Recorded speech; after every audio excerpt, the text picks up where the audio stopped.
The rain had been falling for hours, soaking the cracked gravel driveway of Mercy General Hospital in a dull, relentless rhythm. The storm had arrived early, uninvited, like so many other things in Walter Henderson's life. His boots, worn down by decades of stubborn use, made soft, squishing sounds. As they trudged through puddles, one slow, labored step at a time. He was a large man once, broad-shouldered and strong, but now his back hunched with the burden of years, and his gait was stiff with the pain he refused to acknowledge. One gloved hand clutched the strap of a worn leather satchel, the other gripped a rusted aluminum cane that trembled slightly with every footfall. He walked like someone who had memorized the route between home and pain. As he approached the steps of the ER entrance, a sudden wave of dizziness struck him. He paused, tightening his jaw, refusing to give in. Just a few more feet. That's all he needed. Then a blast of wind whipped his soaked jacket open, exposing the pale button-down beneath, stained dark near the cuffs. He took one step forward, and the world tilted. Walter collapsed with a thud that was swallowed by the sound of the rain. His satchel spilled open, scattering a few dog-eared papers and a framed photo, face down in the wet concrete. The right glove on his hand had come loose in the fall. A moment later, a red stain began to seep through the exposed palm, and then, slowly, horribly, the skin beneath the leather gave way, revealing a grotesque terrain of raw, weeping lesions, angry and swollen, like overripe fruit on the verge of bursting. Inside the ER, Nurse Rachel Matthews had just finished her third cup of coffee when the alert call came through the intercom. Code Gray, main entrance, possible fall victim. She set the cup down without a word, grabbed her gloves and moved fast, her years of experience, shrinking the distance between alert and action to a matter of muscle memory. By the time she pushed through the double doors and reached the front entrance, a security guard had already thrown his jacket over the man's shoulders. The rain had soaked through his clothes, and he was shivering violently. But it wasn't the hypothermia that made Rachel's heart lurch. It was the smell, infection, not the sterile, familiar tang of antiseptic and sweat. This was something fouler, something rotting. She knelt beside the man, pushing the wet strands of silver hair from his forehead. Recognition hit her like a blow. Mr. Henderson? His eyes fluttered open for a second. Even dazed and half-conscious, there was something proud in his stare. Something that tried, and failed, to mask the pain behind it. Didn't wanna be a bother, he muttered, the words barely audible through the downpour. Rachel's throat tightened. "We've got you," she said, signaling to the incoming EMTs. They lifted him carefully onto the gurney and wheeled him inside, rain still dripping from his clothes. Rachel followed close behind, not as a nurse doing her job, but as a witness to something she didn't yet understand. Inside the trauma room, the air turned dense with tension.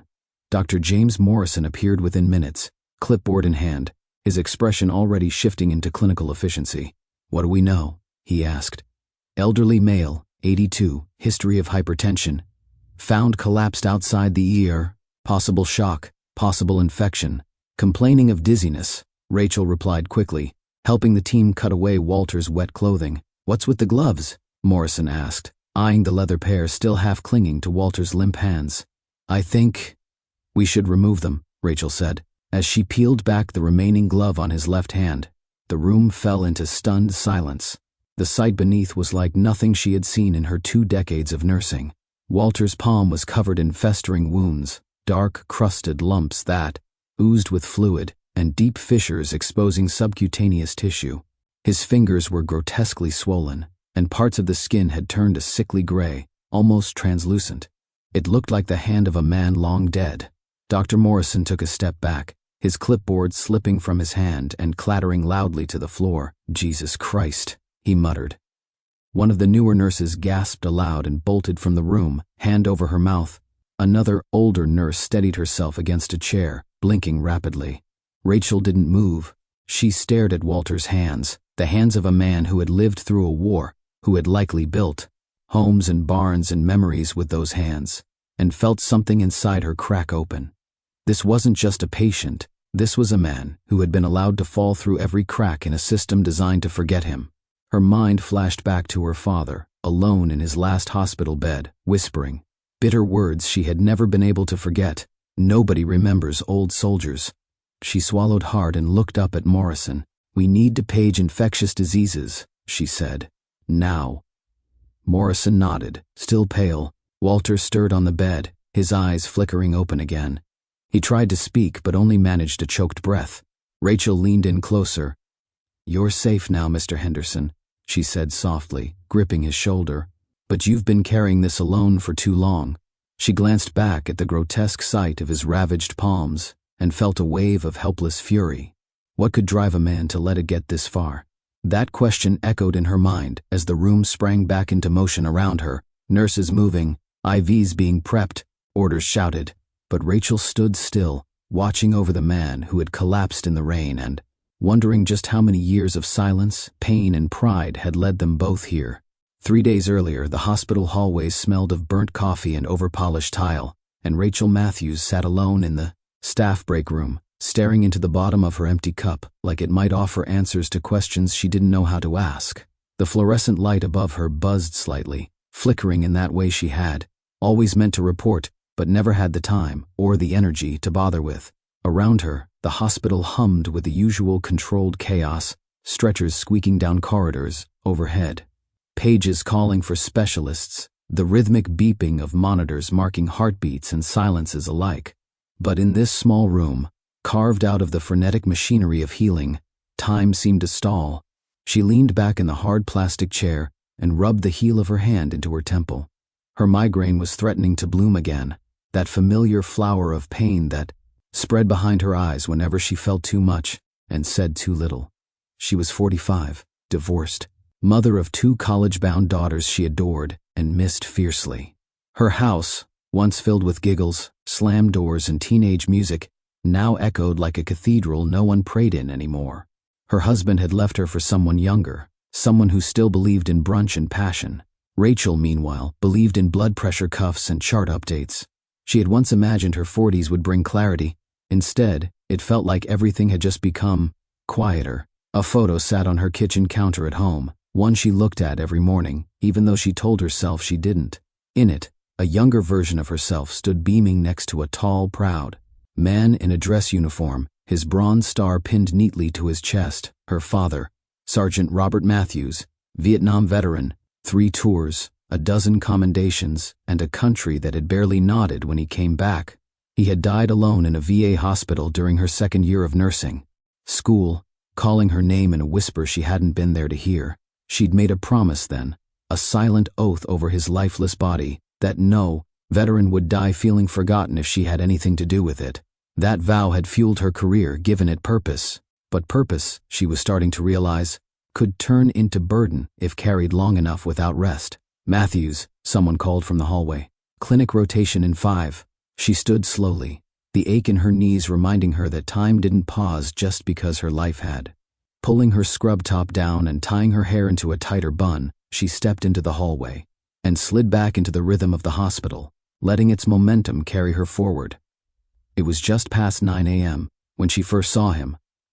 Walter Henderson walked into the clinic with the careful, guarded steps of someone who had learned long ago not to expect much from the world. He wore thick leather gloves despite the August heat. His jeans were clean but faded, patches sewn onto the knees with hand stitching. His flannel shirt clung slightly with sweat, and his eyes, gray, sharp, but distant, surveyed the waiting area like a battlefield. Rachel noticed him not because he was unusual, but because he was almost invisible.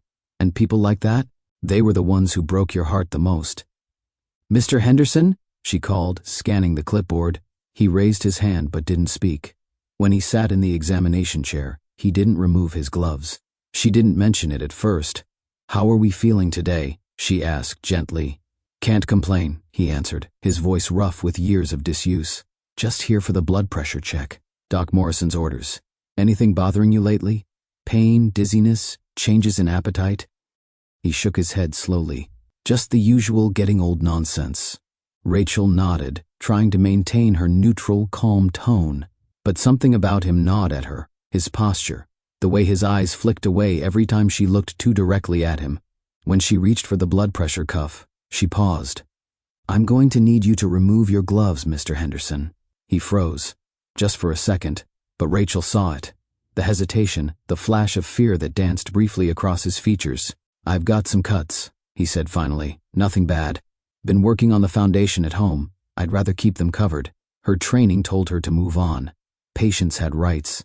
But her instincts, those quiet inner alarms honed by 2 decades of watching people lie to protect their pain, refused to let her. "I understand," she said softly. "But if they're infected, or not healing properly, that can affect your blood pressure and your whole system. I promise I've seen worse." Walter didn't answer. Instead, he sat still, staring at the floor. Then, slowly, he began to shake his head. "They're fine," he said, sharper now. "It's nothing. I can't afford to waste time. Just do the damn reading." Rachel didn't argue. She knew when pushing would shut someone down entirely, but as she wrapped the cuff around his arm, she caught the faintest whiff of something she couldn't ignore. Not sweat, not soil, infection, hidden, festering, and dangerously familiar. She made a note in his chart and watched him shuffle out of the room a few minutes later. Something was wrong, deeply wrong. Walter drove back to his farmhouse in near silence, the radio off, the windows cracked slightly to let in the warm breeze. His gloves stayed on, always. Even when his palms burned like fire, even when the pus leaked into the fabric, the gloves were armor, protection, disguise. The house sat on 40 acres of overgrown Ohio farmland. The roof sagged, the porch creaked like old bones, a broken gutter dangled like a loose tooth. But he kept it going, just barely, because the idea of letting it go felt like betrayal. Margaret had loved the place. She had filled it with plants and light, with humming and fresh pie. After she died, the place fell silent. He'd left the table set for 2 out of habit. Now it was ritual. He parked beside the rusted pickup and carried the bag of groceries, mostly canned goods and instant oatmeal, into the kitchen.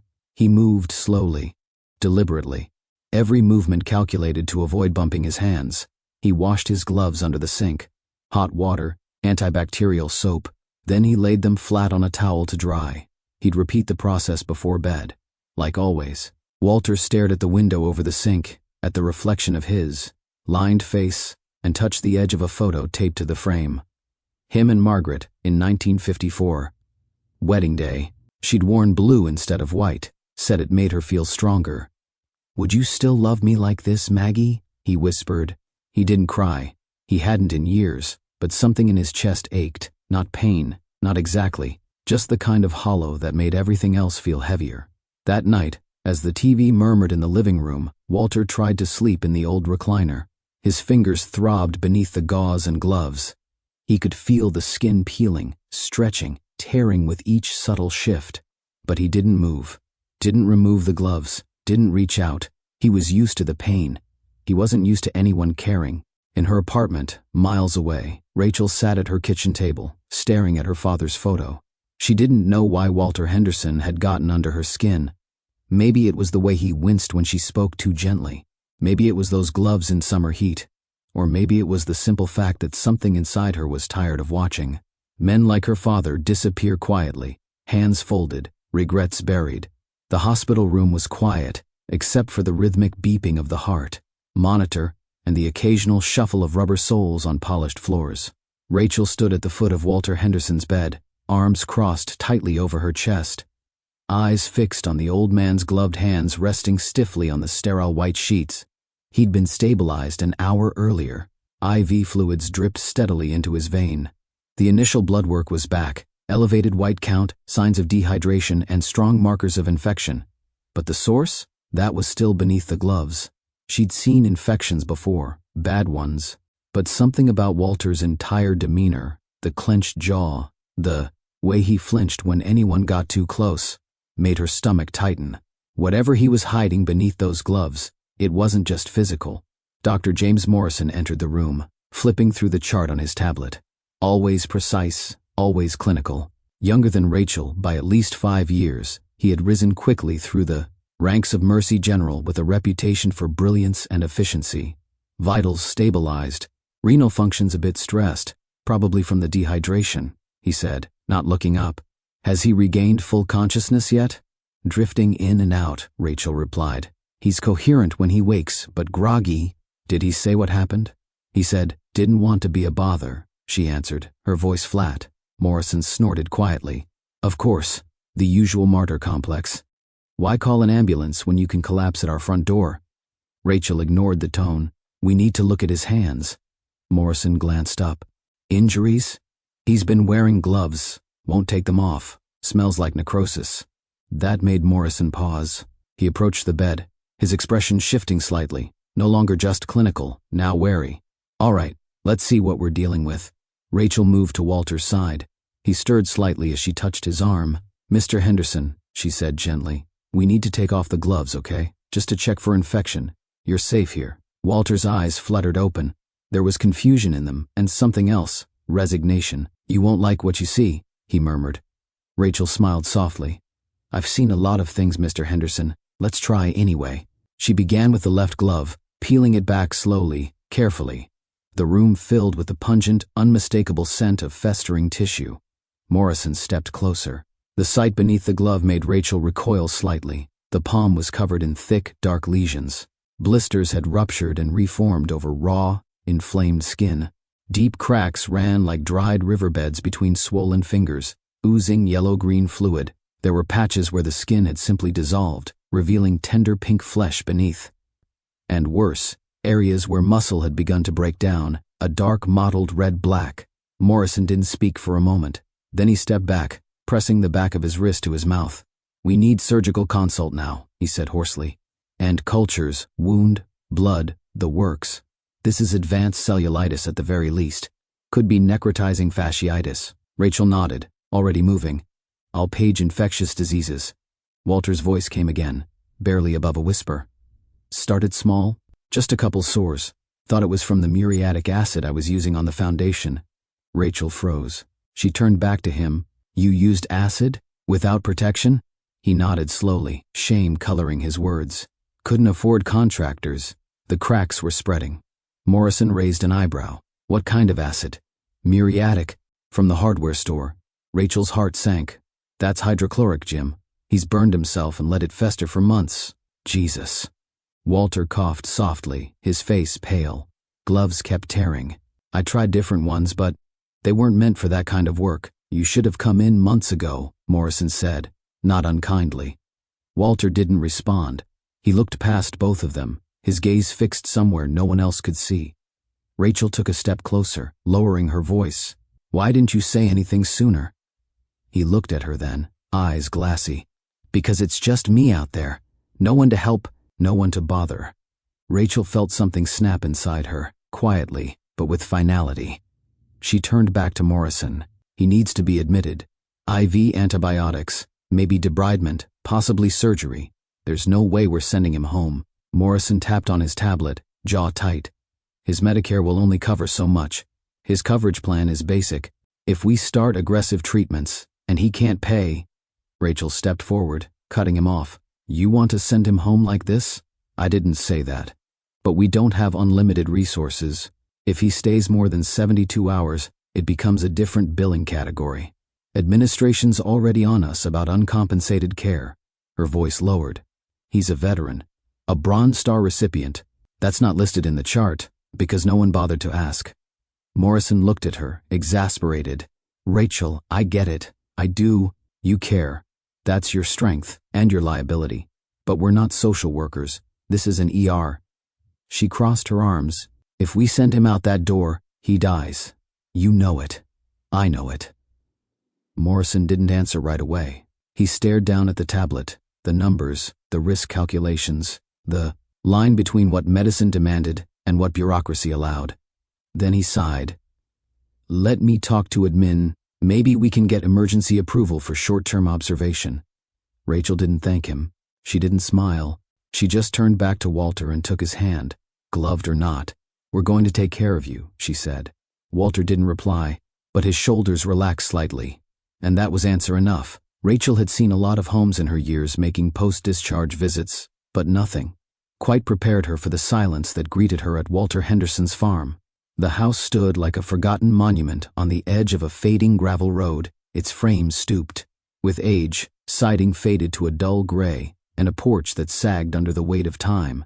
The gutters hung like half-torn bandages. Ivy crept up the walls as though trying to hold the place together. 40 acres of wild, overgrown land surrounded it, tall grass swallowing the edges of an old tractor, rusted and unmoved for what looked like years. She parked her car and stepped out cautiously, the wind tugging at her coat, carrying with it the scent of wood smoke and dust. Crows cawed somewhere in the distance, breaking the quiet. Rachel walked slowly toward the front porch, each creaking board beneath her shoes a whisper of past footsteps. She didn't knock right away. Instead, she let herself absorb the weight of the place. This wasn't just a house. It was a history, standing on the brink of collapse. The front door was unlocked. Inside, the air was stale and heavy with the unmistakable scent of age, dry wood, old paper, and something metallic. The living room was neat, but outdated, as if frozen in a decade long gone. A recliner sat in front of a dusty television that was still playing, volume turned low, stuck on a local news channel. An Afghan blanket was folded over one arm of the chair. An old coffee mug, long emptied, rested on a side table. Rachel moved quietly, respectfully, like stepping into a sacred place.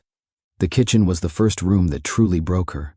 A table, small but sturdy, sat in the center, and on it were two place settings.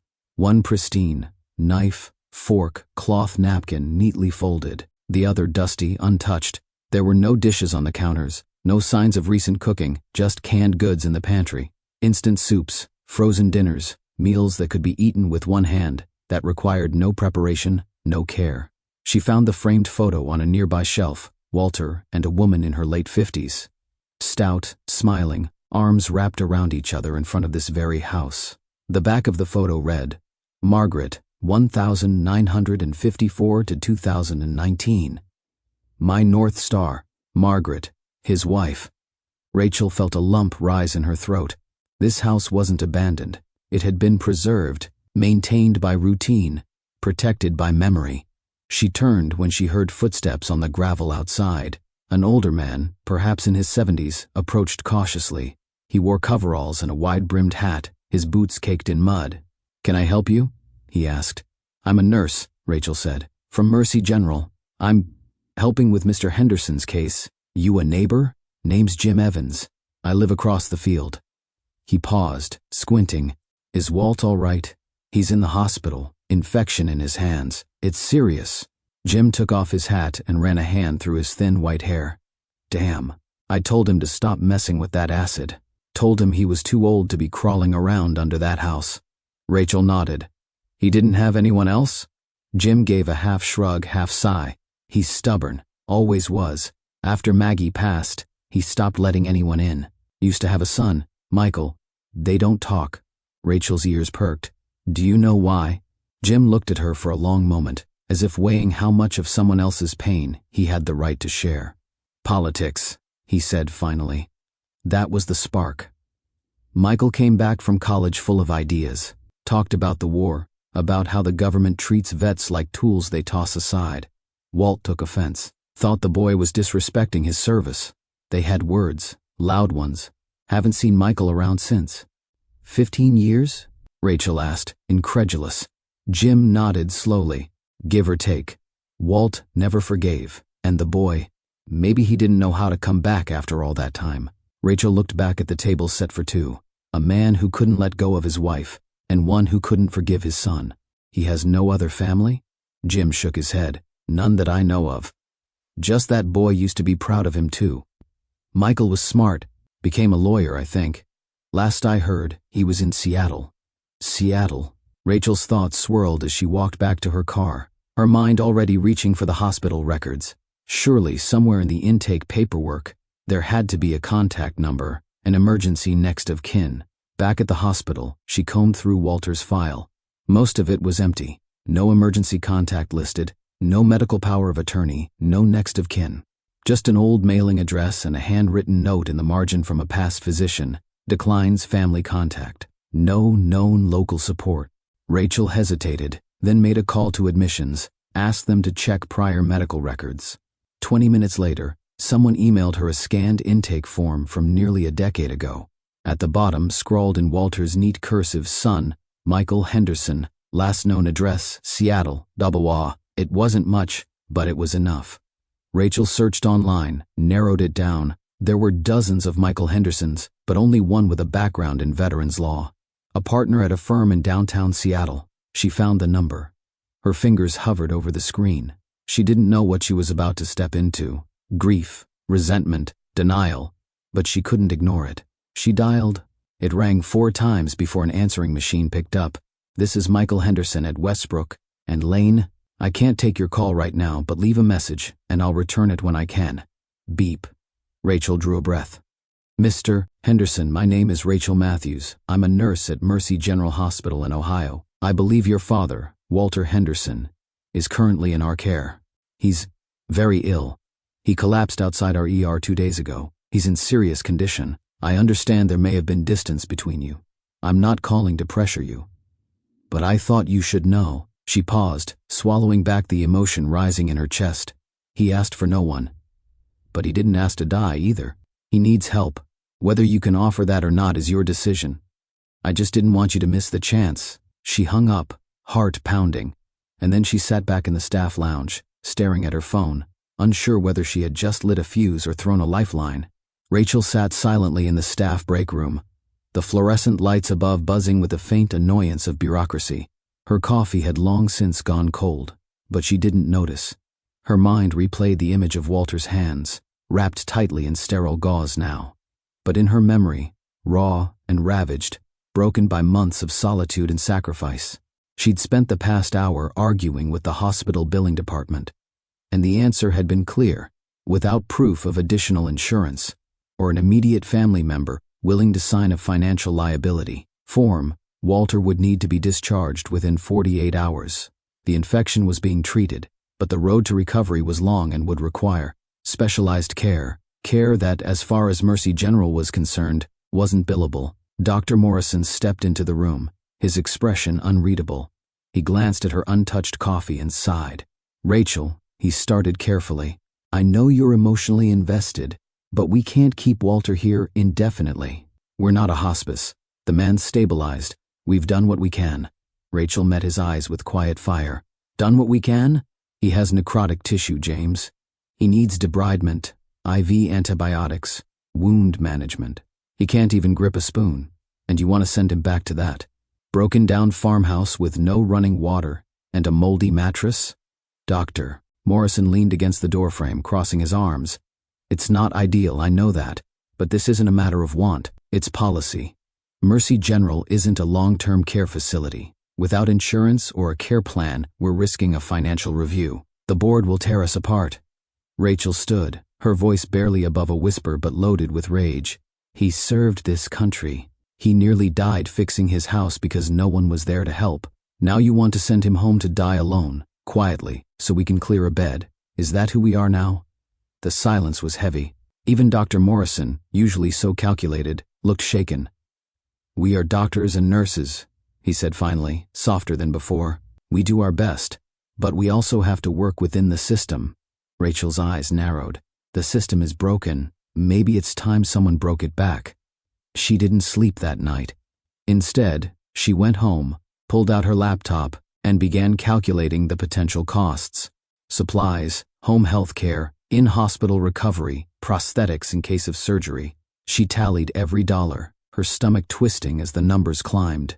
By dawn, the figure stood just under $20,000. She sat at her kitchen table, eyes bloodshot, hands shaking. She could max out her credit cards, pull from her 401k, maybe even refinance the house if needed. Her phone buzzed. A message from billing, final determination pending. Patient scheduled for discharge Monday 3 p.m. awaiting financial sponsor. Her decision was made. Monday morning arrived with a gray, unfeeling sky. Rachel walked into Dr. Morrison's office, her shoulders squared. She held a manila envelope in one hand. "I'm covering his care," she said without preamble, "personally." Morrison stared at her. "Rachel," she dropped the envelope on his desk. "Credit application, bank statements, loan paperwork. It's all there. You said we needed a financial sponsor. Now you've got one." Morrison picked up the envelope but didn't open it. "You can't be serious. This could financially ruin you. We're talking tens of thousands in extended care." Rachel's voice shook, but not with fear. "If he dies because no one gave a damn, I'll be ruined in a way that no money could ever fix." He looked at her, stunned, his practiced demeanor cracking for the first time. "This isn't your responsibility. "No," she said, "it's all of ours. But I'm the only one willing to step up," and word of Rachel's decision spread through the hospital like wildfire. Some whispered admiration. Others shook their heads in disbelief.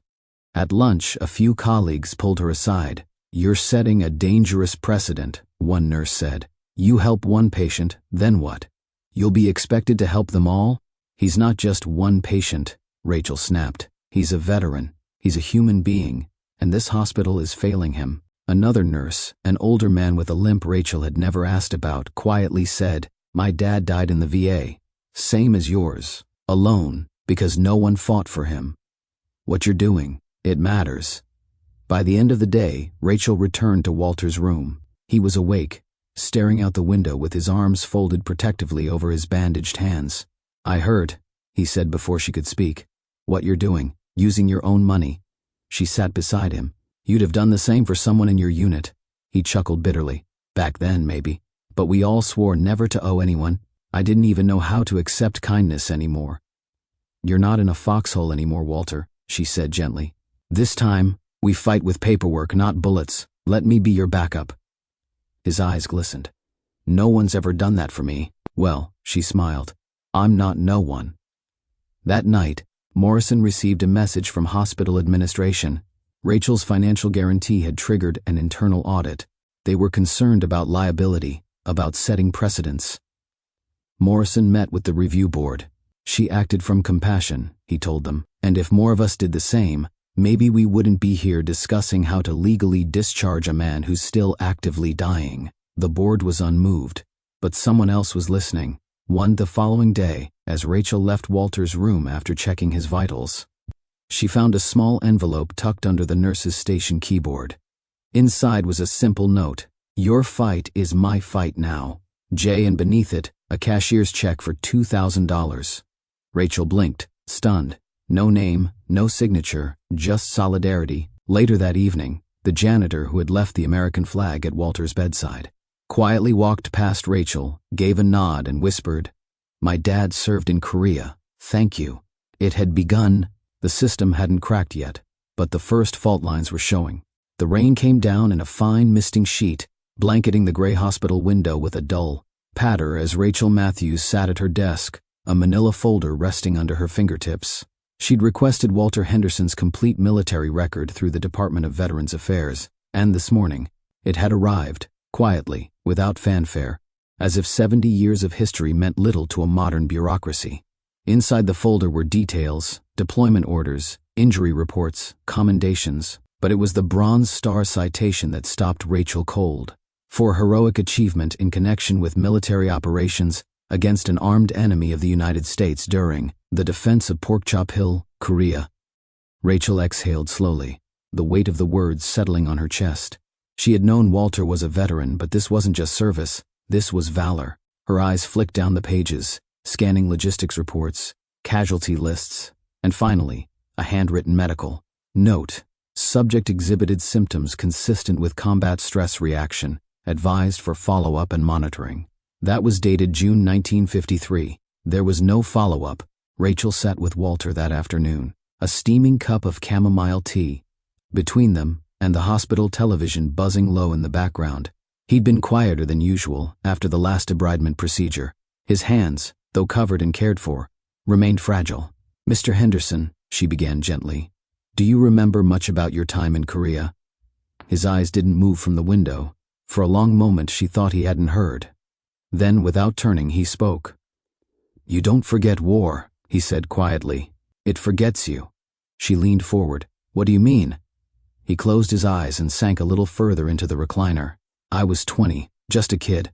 When I got orders for Korea, I thought it was a chance to do something real, something honorable. We'd grown up hearing about World War II, you know.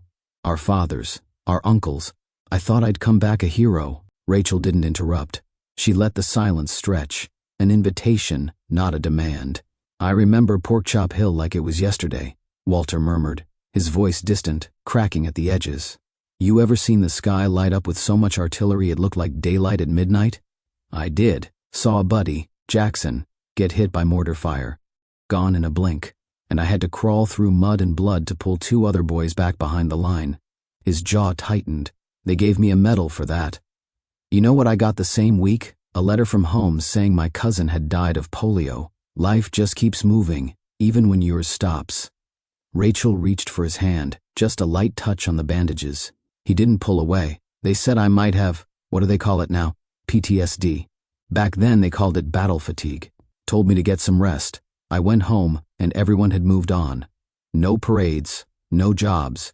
I went to the VA for help once, sat in a hallway for 5 hours and walked out without saying a word. Why? Rachel asked gently. Walter looked at her then, really looked. His eyes were sharp and sad all at once.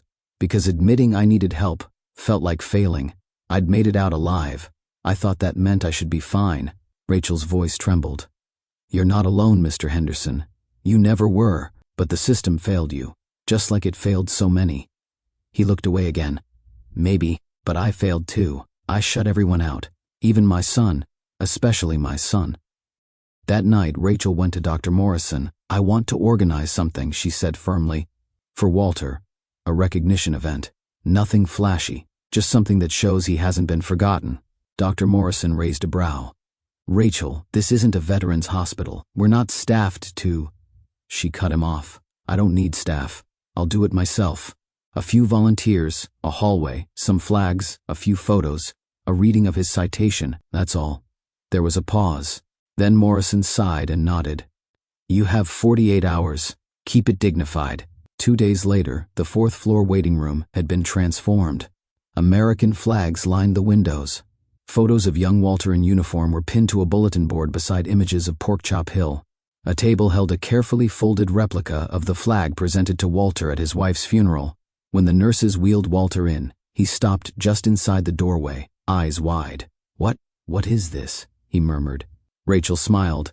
It's a thank you. For your service, for your courage, for everything that's too often overlooked. Someone began reading the Bronze Star citation aloud. As the words echoed through the room, Walter's lips parted slightly. His hands, still weak, trembled in his lap. Then silently, tears began rolling down his cheeks. He didn't sob, didn't speak.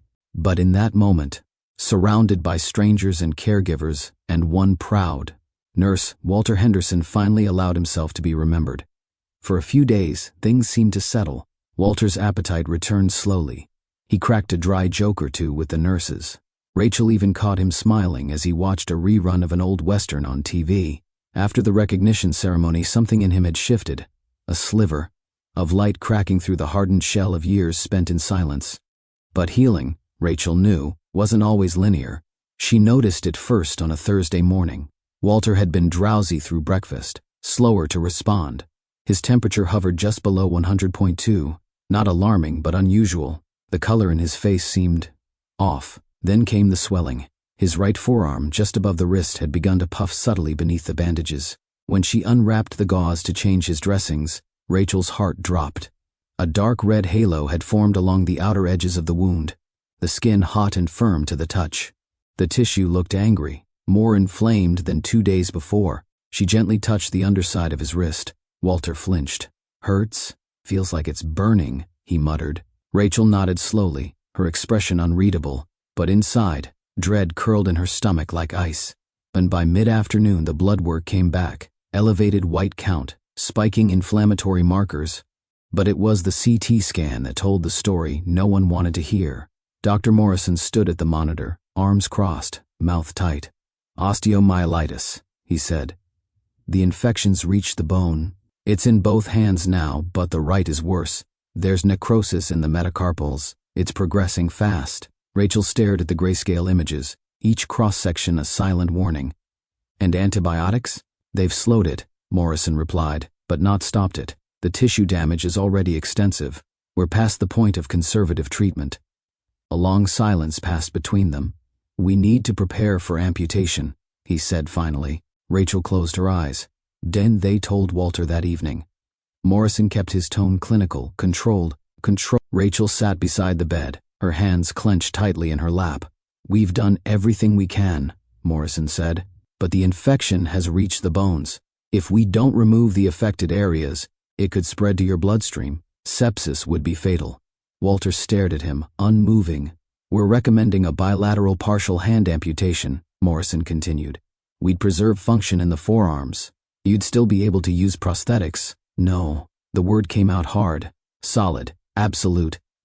Rachel leaned forward. Walter, I said no, he repeated, his voice steel. Morrison blinked. I don't think you understand the risks. Oh, I understand, Walter cut in. You want to cut off my hands, the same ones I used to fix my house, to hold my wife, to bury my friends, to wipe my son's forehead when he was sick. He looked at Rachel. You think I'm afraid of dying? I think you're afraid of giving up, she said softly. Walter's eyes flashed.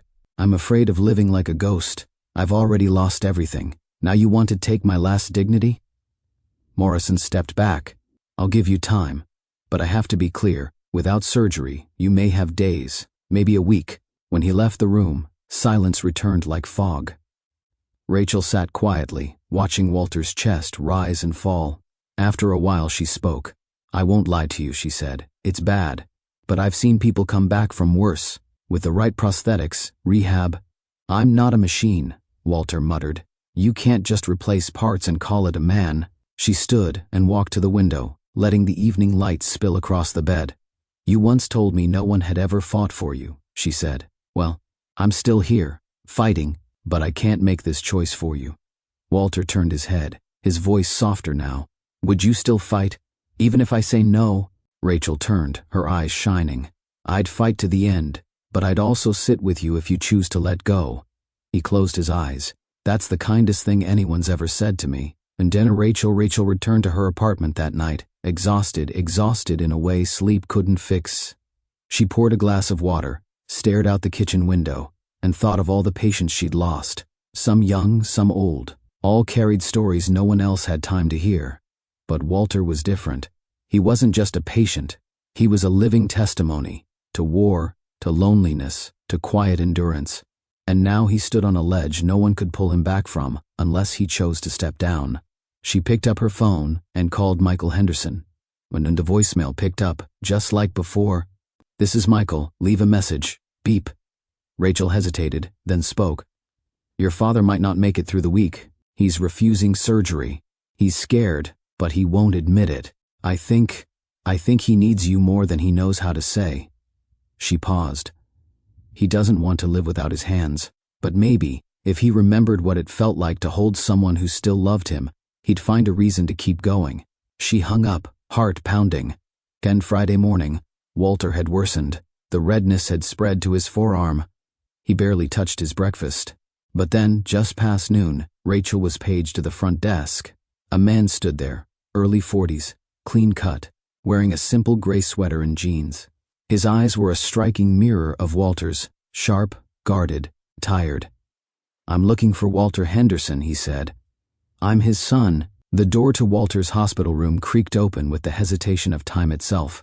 Rachel stood just inside, guiding the man who followed her with slow, deliberate steps. Michael Henderson, broad-shouldered, composed, eyes stormy, paused in the doorway like a soldier stepping onto foreign soil. Walter looked up. For a moment, neither man moved. 15 years collapsed into the space between two heartbeats. Rachel broke the silence gently. I'll give you two some privacy. And then she was gone. Michael took a cautious step forward.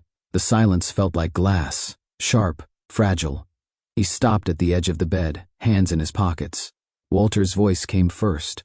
It was hoarse, dry. Didn't expect to see you.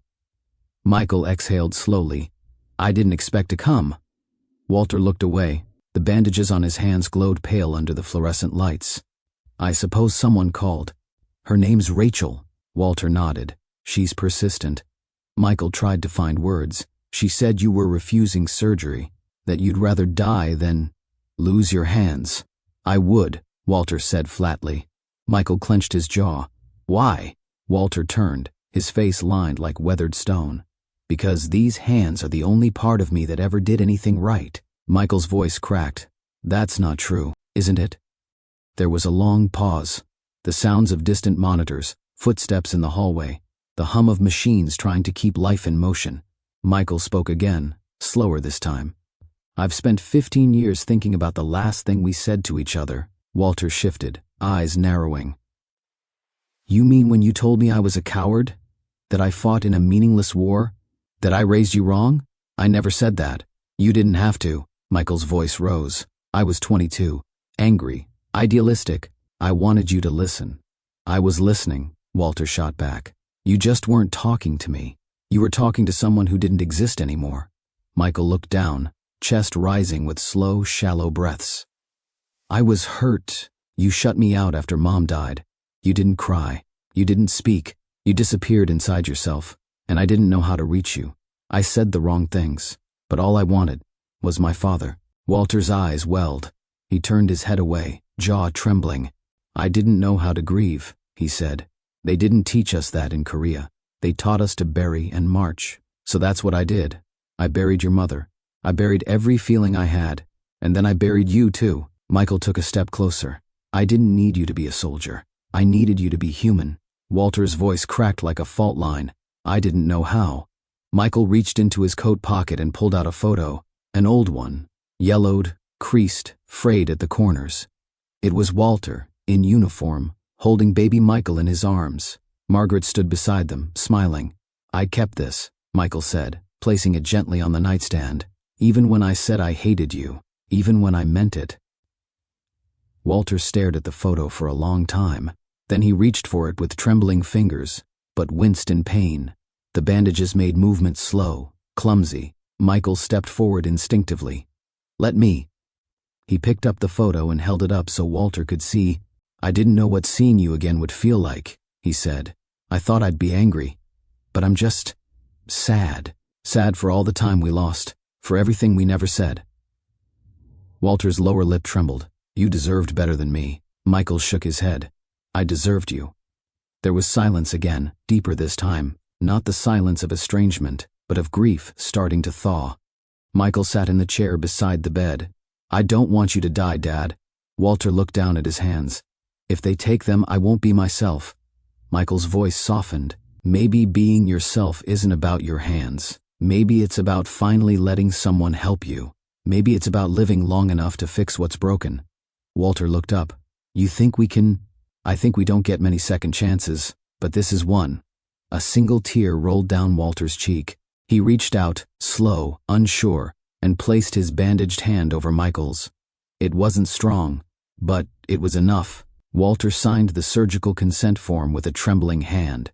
It took longer than usual. He stopped twice to steady his grip, but when he finally placed the pen down, it was done. Rachel stood beside him, silent, respectful. Michael sat just outside the room, head bowed, hands clasped together tightly. Neither of them spoke. The moment felt too heavy for words. Walter glanced at Rachel. If I don't make it, she shook her head gently. Let's not write that chapter yet. He offered a faint smile. Still bossy, huh? She leaned closer. Still fighting for you. Walter's smile faded into something more solemn. Promise me something. Anything. If I wake up, and I'm not the same, you will be, she said, firm. But even if you're not, we'll be right there. Every step. Walter closed his eyes for a second, breathing in slowly. Then let's do it. The operating room was cold, sterile, humming with low voices and the distant beep of monitors. Dr. Morrison scrubbed in alongside Dr. Kim, the attending surgeon from orthopedic trauma. A small group of residents stood nearby, tense and silent. Vitals are stable, the anesthesiologist said. BP holding at 122/78. Patients under. Morrison nodded. Let's begin. Right hand first. They made the first incision at 8:12 a.m. Rachel and Michael sat together outside the OR, neither saying much. She offered him a cup of lukewarm hospital coffee, and he accepted with a nod of gratitude. I never thought I'd see him again, he said quietly. I didn't think he'd let anyone in, she replied. But here we are. Michael stared down at the floor tiles. He's a good man. He just never learned how to ask for help. Rachel nodded. That generation was taught to survive, not to feel. They fell into silence again, the ticking of the hallway clock louder than it should have been. Inside the OR, things were going smoothly, until they weren't. Clamp, Dr. Kim said, brows furrowed. We've got a bleeder. Morrison looked up sharply. Where? Radial artery's not responding. There's more necrosis than we expected. It's deeper. Morrison moved closer, eyes scanning the wound. Damn. If it's compromised further up the arm, we may need to go beyond the wrist. Extend to mid-forearm? Kim asked. It's that or risk a systemic infection if we don't get clean margins. The room shifted in energy, calculated, urgent. Prep the extension site. Notify recovery that we may need more time. They continued in tense coordination, navigating fragile vessels and decaying tissue like a minefield. At one point, the monitors spiked. Heart rates climbing, 140. Give another 5% of propofol. BP's dipping, 90/60. Morrison cursed under his breath. Come on, old man. Stay with us. He reached for a suction tube, hands steady. We're almost there. Just hold on. Rachel checked the clock again. 3 hours. Then 4. The surgery was only supposed to last 2. Michael's leg bounced restlessly. Why is it taking so long? Rachel hesitated. Could be complications. They may have found more damage. Michael looked sick. I told him he'd be okay. You didn't lie, she said. You gave him something to hold on to. That matters. He leaned back against the wall, eyes glistening. I used to think being tough meant walking away. Turns out it's a hell of a lot harder to stay. Rachel smiled faintly. You stayed. That's what counts. The door to the OR opened, and both of them stood at once. Dr. Morrison stepped out, eyes tired behind his face shield, scrub top stained with effort. He made it, he said. We had to go further than planned, mid-forearm, both sides. But we've removed all infected tissue. We're confident the infection's been contained. Michael released a breath so sharp it was almost a sob. He's not out of the woods yet, Morrison added quickly. The next 24 hours are critical, but for now, he's alive. Rachel felt her knees weaken, relief rushing in like floodwater. She gripped Michael's arm, and he didn't pull away. Thank you, Michael whispered. Morrison gave a short nod. Thank him. Most men his age wouldn't have survived a surgery like that. He's tougher than he looks. He turned and walked away, leaving them in the quiet, heavy with a mix of exhaustion and hope. Walter woke hours later, groggy, blinking against the pale lights of recovery. Rachel was there, holding his hand gently, what remained of it, wrapped in layers of white bandage. Michael sat on the other side, leaning forward. You came back, Walter murmured, voice hoarse. Michael gave a shaky laugh. Yeah, old man, I came back. Walter glanced down at his arms. Gone? Rachel nodded, eyes soft. But the rest of you? Still here? He looked at her, then at his son, and then, quietly, closed his eyes, and smiled.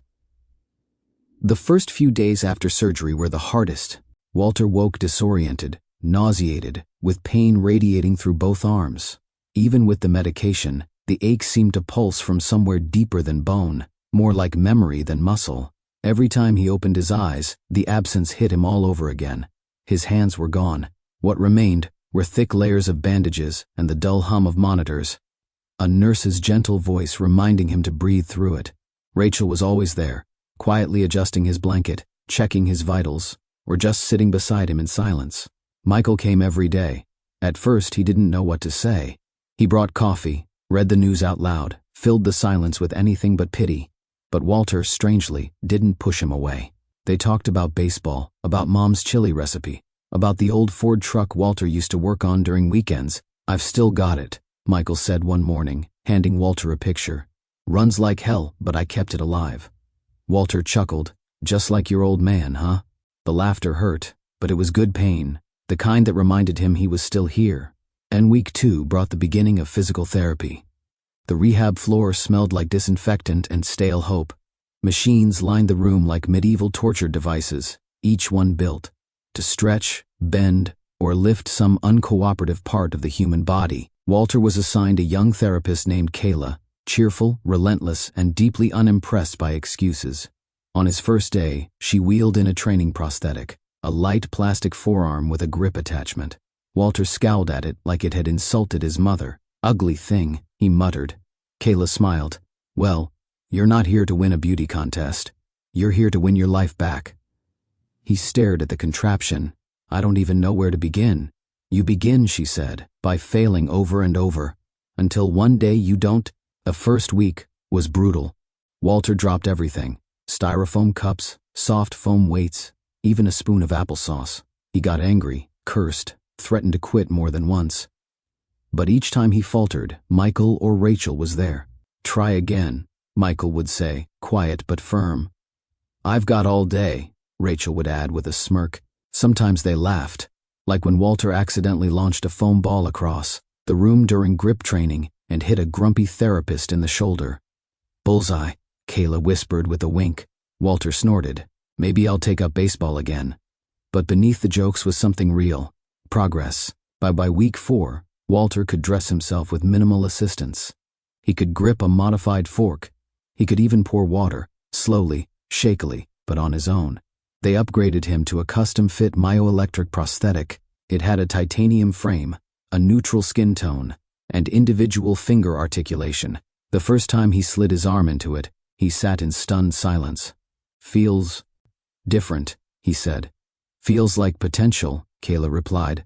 On one quiet afternoon, Rachel brought in a notebook and a fat black marker. "What's that?" Walter asked. "I want you to write your name." Walter raised a brow. "You're joking." She shook her head. "You've come this far. Time to see it." He stared at the marker, then at his hand, the grip activated by muscle memory, still unpredictable. "I'm not ready." "You're never ready," she said gently, "but you try anyway." With shaky fingers, Walter took the marker. The grip was awkward, the angle wrong. His forearm twitched with strain. Rachel held the notebook steady. He pressed the tip down and dragged it slowly across the page. The W was jagged. The A looked like a tent. The L wobbled, nearly slid off the line.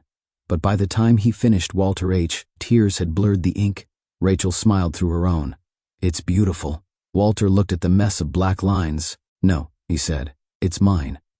Walter Henderson walked out of Mercy General Hospital on a crisp Tuesday morning, the sun breaking through clouds like a quiet blessing. His prosthetic arms, now familiar, though still strange, rested at his sides as Michael walked just behind him, carrying a small duffel. Rachel stood by the entrance, arms crossed, blinking back the sting in her eyes. "You sure you're ready for this?" she asked. Walter nodded. "No. But that never stopped me before." Rachel stepped forward and hugged him. It was brief, careful, but real. "You're one of the strongest people I've ever met," she whispered. Walter smirked. "Must be a short list." She pulled back and gave him a mock glare.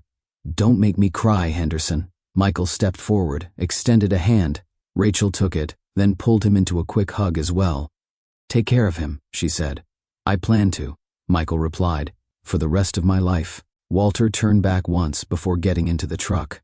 He looked at the hospital windows, the people inside still moving through their shifts, their battles, their quiet wars. He raised his arm and gave a little wave. The metal fingers twitched imperfectly. Rachel waved back, her heart full, and rode home was quiet. The hills rolled by in golden late autumn light, and the truck hummed beneath them like a lullaby. Walter stared out the window for most of the drive, saying little. But as they turned onto the gravel road leading to the farmhouse, his voice broke the silence. "Place'll be a mess. I brought gloves," Michael said. "Well, for me, anyway." Walter laughed, a dry, real laugh that filled the cab. The truck pulled up to the porch. The screen door still hung crooked. Leaves blanketed the steps. One of the front windows had cracked in the corner, but it was still home. Michael helped him out of the cab, walking with him slowly up the path. Walter paused on the porch, taking it all in. "I never thought I'd see this place again," he said softly. "You're not just seeing it," Michael replied. "You're living in it. Again." They spent the first few days cleaning. Michael fixed the door.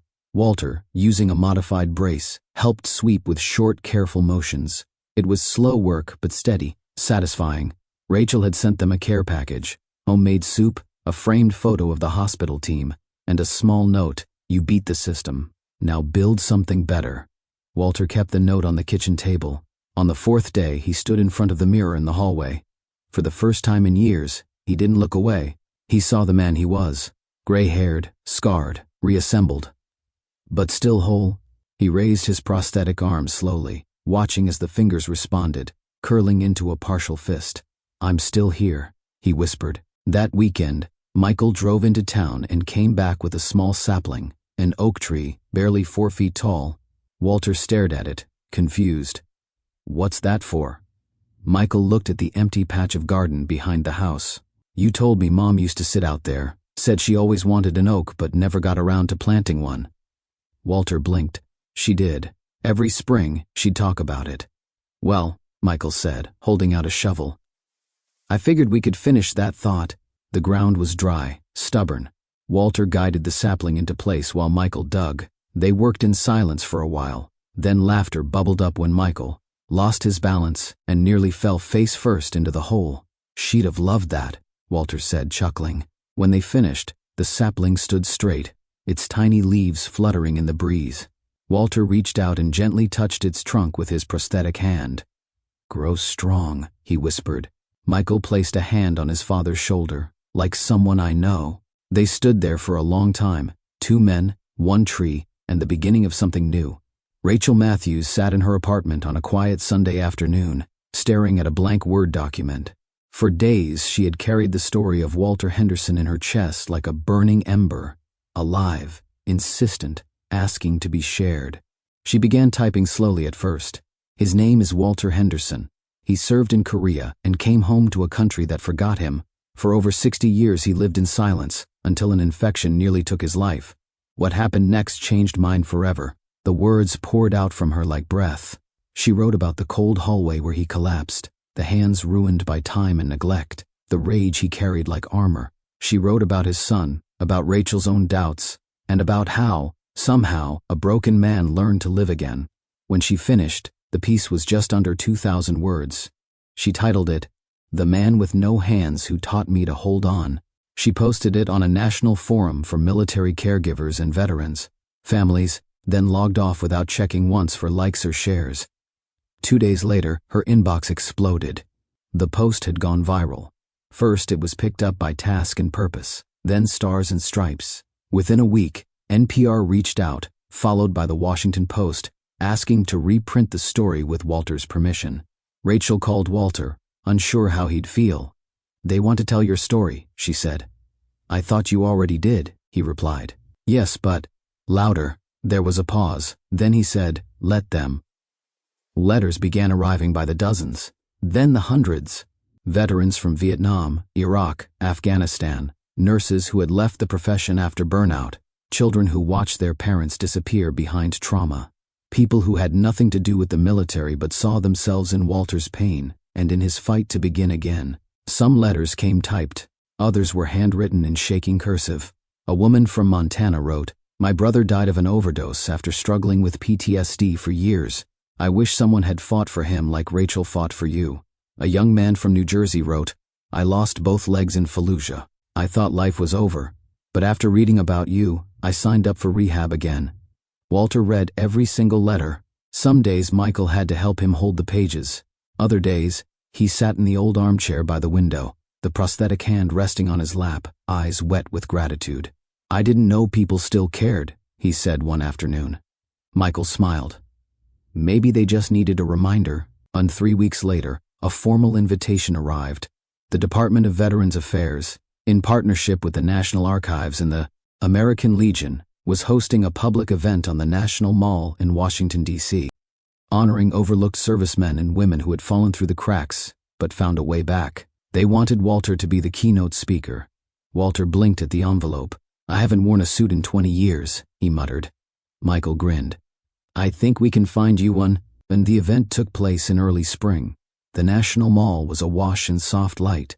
Rows of white chairs filled the lawn, flanked by flags, veterans in uniform, and families who had traveled hundreds of miles just to be there. Walter sat backstage, nervous in a way he hadn't felt since combat. He wore a dark blue suit tailored to accommodate his prosthetics. A small American flag pin sat on his lapel. Rachel adjusted his collar gently. "You ready?" "No." She smiled. "Perfect." When the host called his name, Walter stood and walked slowly to the podium. The mic was adjusted. A soft hush fell over the crowd.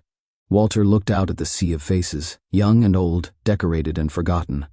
And then he spoke. "And then I didn't expect to live this long," he began. Laughter rippled through the crowd. "I didn't expect a lot of things. I didn't expect to survive Korea. Didn't expect to bury my wife so young. Didn't expect to lose touch with my son. And I sure as hell didn't expect to lose my hands." He paused. But the biggest surprise was this, finding out that I still mattered. The silence was full, heavy, reverent. For years I thought survival was the end of the story. Turns out, it was just the first chapter. Pain can make you small. Trauma can make you disappear. I know what it's like to be forgotten, to sit alone in a house that used to be a home, to believe your best days are behind you. He looked toward the front row where Michael and Rachel sat. But then, someone fights for you, someone stays, and suddenly, you remember who you are.